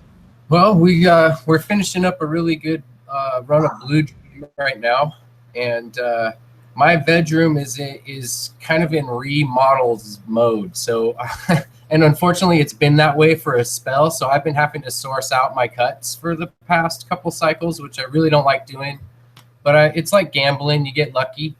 And I got really lucky this last time with the blue magoos that I got from Portland. So, I'm looking forward to seeing what I have on deck. I think I've got a platinum huckleberry diesel or something coming up. So that's what's on deck. Nice. And same thing applies to you. If you want to run any of the new stuff we got, I got some pretty fucking interesting stuff. I know everybody wants the secret, and I don't give the secret to everybody. So if you or Grape wants to run that, just let me know, and I would tell you the secret if you run it. But right on, appreciate the game of the secret. It's proprietary. It's a proprietary mother cut. So it is what it is. All right, so I want to go do a couple more shout outs again, and I go over these a lot, but I want to make sure we do it. Make sure that you guys Soil King Instagram, Crazy Dago Roundtable on Friday nights. Really interesting show. I always learn a lot. Dago is the mark that I shoot for with my mods. He runs a super professional show, whereas I don't. But we're getting better every week, and we're teaching a lot of people stuff. Heroes of the Farm. Check out their Instagram. My WeedNerd. It's always active. I'll tell you guys that I don't post tons of cannabis anymore because I'm on my 7th fucking Instagram account, and I'm just over fucking being deleted. So if you see a fucking kitty on my Instagram shot, you'll know why, because I'm sick of this shit. So the account has become a lot more about life than bud. I just can't take it anymore. Mendo Dope. They're playing tonight. You can usually catch them Friday nights traveling somewhere. I suggest you see them live. Badger saw them last night live. They were awesome. Played the WeedNerd and gave me lots of shout outs. Podcast, you want to check him out. He's over at cannabisradio.com. And last but not least, we want to check out Cuban Grower. His Instagram is phenomenal. So a couple of things I want to talk about to the panel and the members on the chat. We are looking to get Remo, Wonderland Nursery, Kevin Jordy, Nug Buckets, Duke Diamond, Custom Grow 420, Dabadoo Vaporizers, and Master Bong on the show. You guys feel free to reach out those guys because we want to continue to improve the show. So I want to tell you guys what's going on here this week, and I mentioned just a little bit. So in just a little bit, Jill's garden is going to arrive. Jill's coming back here on the 15th. I have to go for my first transplant visit on the 10th, where basically they tell me what I have to do in order to even get on the list. So it's pretty heavy shit. I talked to Josh here at St. Croix today. I would ask you guys to please make a donation to Subcool's charity, WeedNerd charity, so we can help Josh St. Croix out. He's in the same boat that I am. He's looking for a lung transplant, year and a half, so he's going to be doing that pretty soon. But these people, this illness has taken every fucking dollar they have, so I would appreciate if you reach out.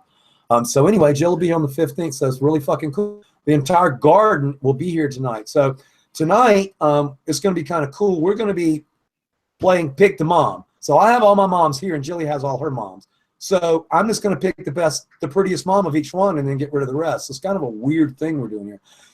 Jilly is she's a more intuitive grower than we are. I ain't gonna lie. So it'll be funny tonight to see which ones go and which ones come. But we'll film it all and show you guys. We're actually going to show the plants on the truck. So we thought it would be a blast. But since they're 30 minutes away, we can actually talk about that now. Let's see. Oh, I wanted to say Herbin Farmer is pissed. He was right to the show, right to where we were going to ask him questions, and his fucking internet crashed. So he wanted to tell you guys he sends love, and he will be back next week. Moderators, just hold on a chart for me so we can get to him. And there he is. Hey, the devil. How you like the that? devil? Herbin Farmer. Good timing. That was awesome, dude. Are you actually Hey, there? So me and you got to grab our pitchforks and go to these Northern California internet people and have a weed nerd, hell raising, lynch the internet people. Fucking intervention, right? I know. So I'm really glad you're here because we were just fixing to move your questions. So I really quick, we want to start off real quick and we want to talk about your charity and everything that you have going on. Can you please tell the panel and the viewers what's going on with your charity, what it's all about, and how they can contribute? Absolutely. Yeah, right before I'll get this in right before the internet decides to cut me off for the lovely voicemail I gave him. But anyways, on the 4th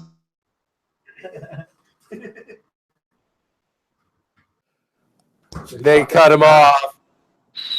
No. This is the most. It's scripted, guys. We're just. And Northern California internet for the loss again. It's it's not it's I see what it is, man. I mean, I can't believe a fucking cloud can stop you from having an internet connection. But yeah, the clouds slow everything down. It's the dumbest thing I've ever seen in my life. So yeah, all if right, I'm not so, mistaken, Sub. If I'm not mistaken, Herbin Farmer's right down the mountain from you. So you guys are right there with that shitty cloud over you today.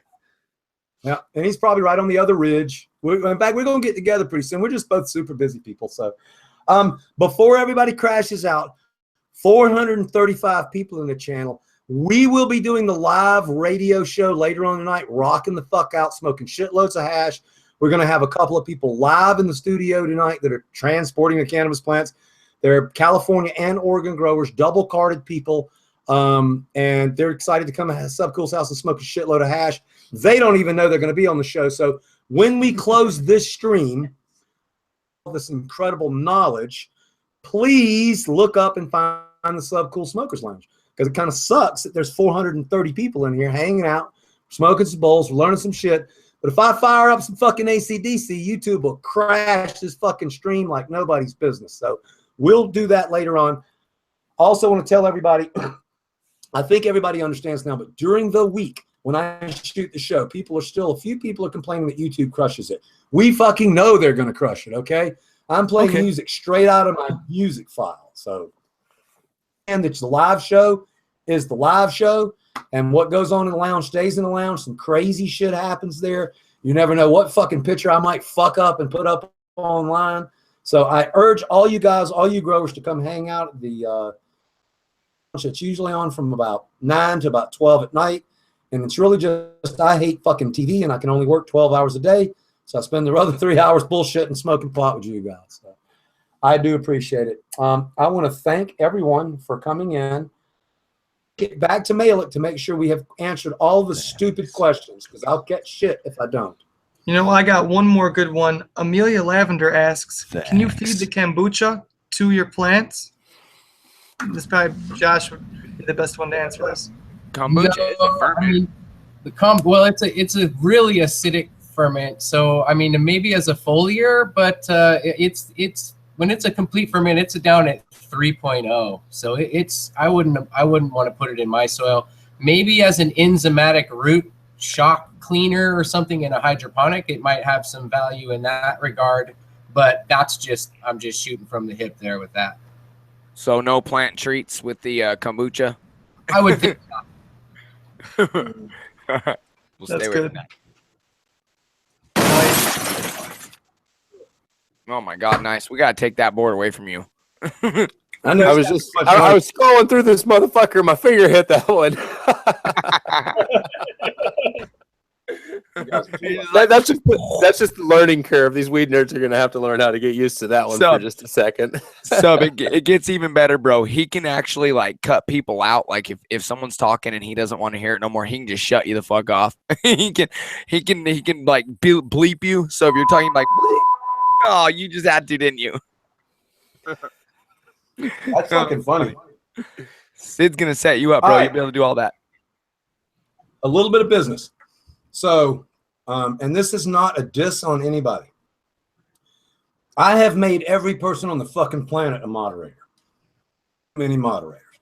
And I don't know who it is, and it's okay, but a couple of moderators have thrown some people out that maybe or maybe not should have been thrown out.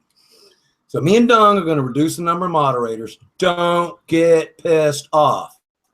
If you want to get pissed off and take your little sand bucket and go to somebody else's sand and play, that's fucking okay. I'm telling you, let us get it cleaned up.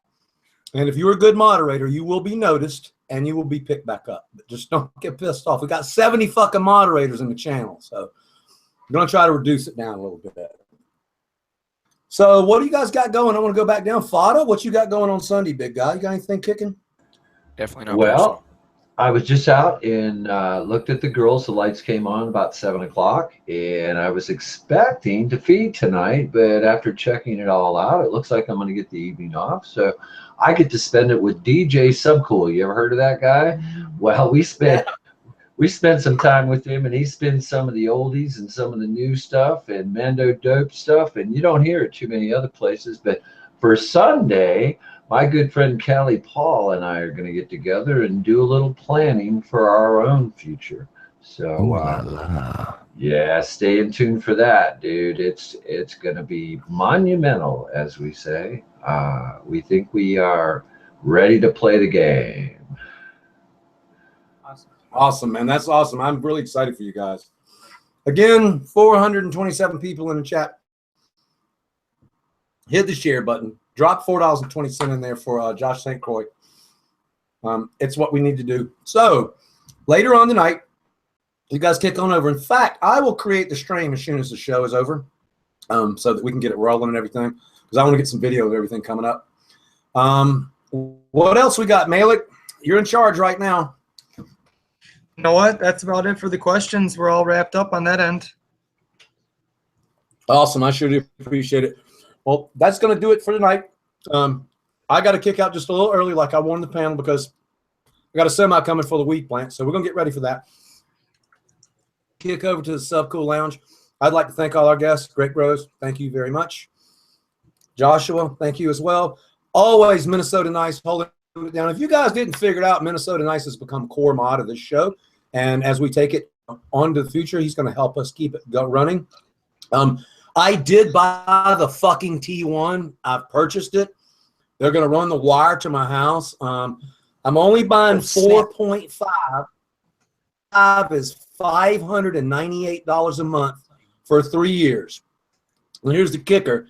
If they hook it up and we ain't streaming the fuck out of some AC/DC online, I got 30 days to cancel it. So I went ahead and put the money down for them to run the wire to my house. So we'll see. We'll see.